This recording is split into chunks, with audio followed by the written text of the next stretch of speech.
Diyos at sila'y magiging aking bayan. O dating hindi bayan dahil sumasamba sa Diyos-Diyusan. Dating nasa kadiliman. Pero sabi ng Diyos, magiging sila'y aking bayan. Kaya nga, magsialis kayo sa kanila at magsihiwalay kayo, sabi ng Panginoon. At huwag kayong magsihipo ng mga bagay na marumi at kayo aking tatanggapin. At ako sa inyo'y magiging ama. At sa akin kayo magiging mga anak na lalaki at babae, sabi ng Panginoong makapangyarihan sa lahat.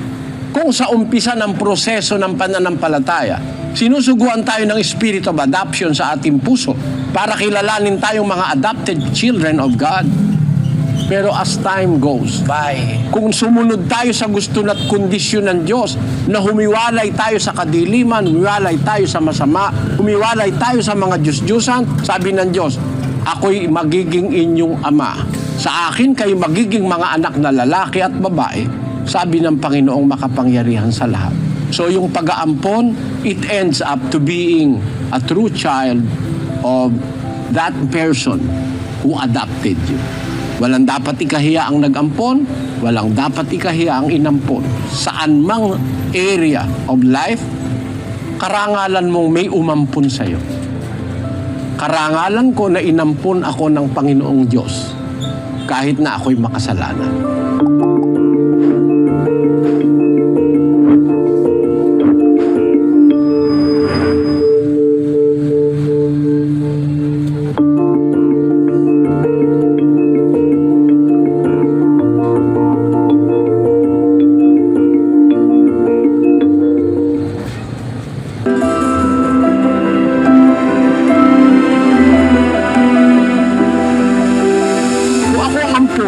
I will be proud.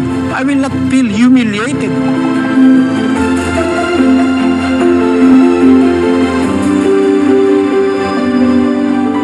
Unang-una, yung pagiging ampon ay hindi dapat ikahiya o ipagdamdam.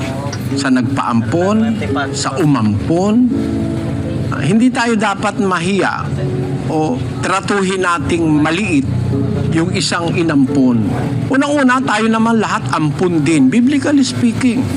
Basahin natin yung aklat ng Roma. I want to read it in English, sapagkat sa English nakalagay kasi yung word na adoption. Sa 8:15 of the book of Romans, it says, "For ye have not received the spirit of bondage again to fear, but ye have received the spirit of adoption, whereby we cry, Abba, Father." Sa Tagalog, ang sabi ron, sapagkat hindi nyo muling tinanggap ang espiritu ng pagkaalipin sa ikatatakot. Datapot tinanggap ninyo ang espiritu ng pagkukupkup. Yung pagkukupkup dyan, yun yung adoption. Tayong tao kasi na lumaki sa kasamaan, na buhay sa masama, dumadating ang panahon pagka tayo ay nagbalik loob at kumilala sa Ama sa langit na Diyos. Sinusuguan tayo sa ating puso ng Ama ng spirit of adoption. We are adopted children of God. Adopted why? Because we were born in the flesh, we were reared in the flesh, at nabuhay tayo sa kasamaan. We are not worthy to be called the real sons and daughters of God. Kaya sa umpisa ng pagbabalik loob natin, tinatanggap natin yung spirit of adoption. Ako, I'm proud to be called an adopted child. If the one who will adopt me is the Father Almighty. In the same sense, kung halimbawa nabalitaan mo, adopted ka. Alam mo namang mahal na mahal ka nung nag-adopt sa'yo. So proud ka na, kahit adopted ako, tinan mo naman, naka-BMW ako. Meron dyan, totoong anak walang tricycle ako adopted, naka-BMW. Ano naman ang masama ron? Kung ako ang ampon, I will be proud. I will not feel humiliated dahil napatunayan nung nag-ampon sa akin na talagang sila'y responsible parents. Maybe they are more responsible than my biological parents.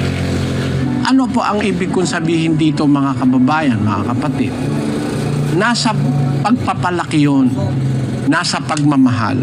Ano man ang mabalitaan ng bata, hindi mayuyumiliate yung bata, hindi parang maaapi. Kung naramdaman niya yung pagmamahal mo na sa kabila ng katotohanan, hindi mo sinabi sa kanya agad na siya'y ampon, nabalitaan niya kung kanino mang mga chismoso, mag-iisip yung bata, Kahit nabaampun ako talagang mahal naman ako ni Papa, ni Daddy. Mahal naman ako.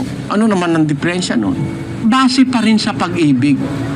Ngayon, yun namang nagpapaampon ng anak. Hindi ako kumporme na yung anak ay ipamigay.